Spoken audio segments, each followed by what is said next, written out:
রহমতুল্লাহি ওয়া বারাকাতুহু। হাদিস মেসকাত, হাদিস নম্বর 1441।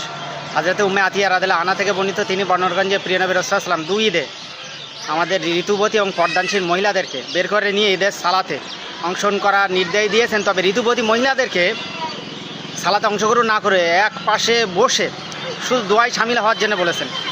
কিছু কিছু মহিলা বললেন, ইয়া রাসূলুল্লাহ, আমার তো সেই রকম পর্যাপ্ত পরিমাণে ওড়না নেই, বোরখা নেই, তো আমরা কী করবো? হোসেন বলে, তোমার বান্ধবীর ওড়নার ভিতরে তুমি প্রবেশ করবে এবং একটা ওড়না দুই বান্ধবী মিলে নিয়ে তোমরা পর্দা করবে।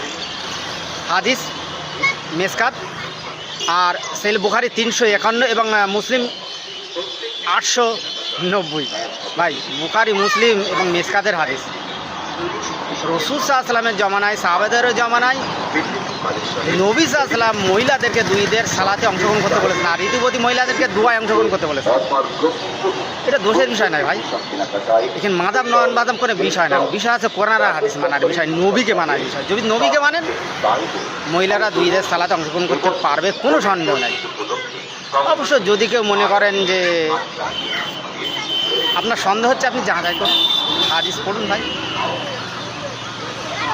তবে যারা মহিলারা জমাতে অংশগ্রহণ করেন না, শুধু পুরুষরা এখন, আমি তাকে খারাপ বলবো না, কিন্তু হাদিসে আছে মহিলারা রাসূলুল্লাহ সাল্লাল্লাহু আলাইহি ওয়াসাল্লামের সময় অংশগ্রহণ করেছে।